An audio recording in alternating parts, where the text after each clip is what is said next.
Your first major essay, students, is going to be on concept and reflection.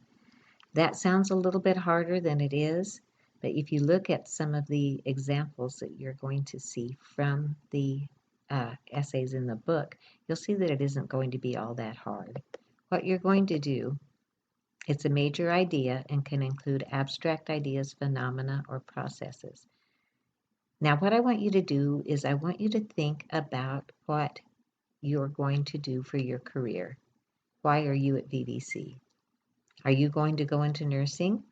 Maybe there is some kind of an idea or or a phenomena or a process that you'd want to talk to us about. I don't know a lot about nursing, so I can't give you examples except I know that they had a big thing about nurse-patient ratio. Maybe you could talk about that, or just look at something that you might be interested in.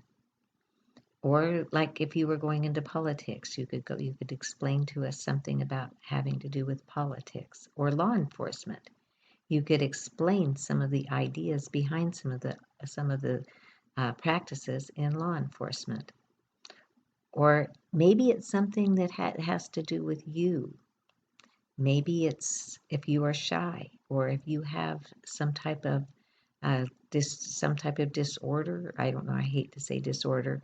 If you have something that it makes you unique and different than somebody else, you could talk about that. For example, like if I had a grandson who had a disease called Gardner's syndrome, and that affected him quite a bit. So he could have written an essay, a concept essay, on what Gardner's syndrome is and how that affected him. So maybe you could do something along that lines. Or if you're going into education, maybe some of the theories having to do with education. Just think about what you're going to college for and what excites you. Then you could use something like that. Or maybe you could use a hobby.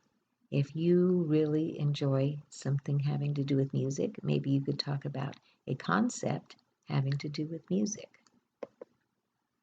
And you can use a wide range of writing strategies. You can define it, like, for example, in the book that talks about decision fatigue. Well, they would have to define what decision fatigue was, and then they'd have to give us illustrations of decision fatigue in life, what causes it and what's the effect of it, and maybe compare a decision fatigue to something else that we are maybe more familiar with. So look for those different ideas as you are reading the essays that I have you guys do, and also as you are writing. So the steps, first off, you're going to choose a concept, and we talked a lot about that you know a good deal about or would like to learn about. There's a lot of really good examples on page 265.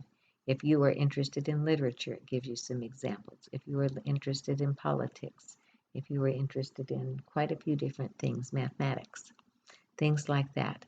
Look at those, see if that gives you an idea.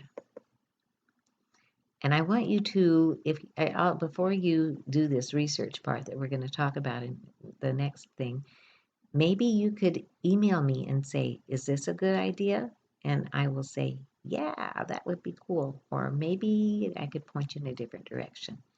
But before you get crazy with it, email me and see how things are going. Then you're going to research. And you're going to research material that helps clarify or offers examples of your concept. The best place to find these sources is the library database. That's the best. And they've got quite a few different ones in there. And we'll be using them a lot throughout the semester.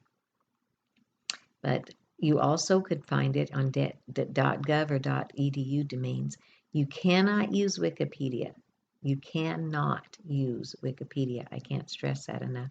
The only way you could reuse Wikipedia is there's a list of sources sometimes at the bottom, and you could look at those sources as long as they don't come from .com, .net, .org, or other such sources, unless you can find the source in print also. So it's best to stay with the database. It's so much easier. Just use the library database or .gov or .edu, but you can use the latimes.com if the article is also printed in the newspaper. So you can use a .com site if you can find the article somewhere else also. and consider the most effective writing strategies to convey your concept. Think about how to make things interesting for us. And sometimes the best way to make things interesting for us readers is to show us examples of different things.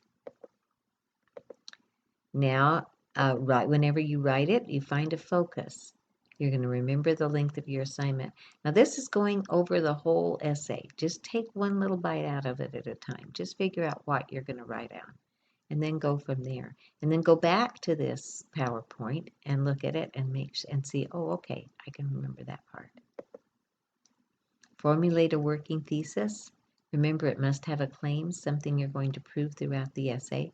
You can go back to the basic essay format, and that'll give you an idea of what a thesis statement is. Think of possible topic sentences that support the thesis. And use appropriate strategies to develop paragraphs, including specific examples showing and not telling. And then it gives you a really good example. I don't think it's page 231 of how to integrate things. I think that is from the old book. It is on page 267. So I'm not going to redo the whole slide just to change that, but note that it is page 267. And then the reflection part, that's why I said pick something that's really interesting to you. It's based on your personal experience, and it's vivid, so the readers can imagine what the writers experienced. So whenever you pick a concept, make sure that you have some personal experience to go along with it. If you pick shyness, why that? If you pick something having to do with music, why that? It reflects on the ideas you presented in the concept portion of your essay, and it uses events, people, and places. This is what happened to me. What did the experience help you realize? This is what happened to me, and this is why. And this is what makes me understand this concept better.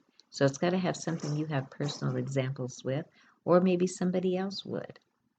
You can use an example of somebody else. So it's usually most effective as the introduction or conclusion of your essay. Sometimes you can put it within it, but if you started off showing me something and then ended up saying this is why it's very important to me and telling me a story, that would be the best way to do it. And that is that.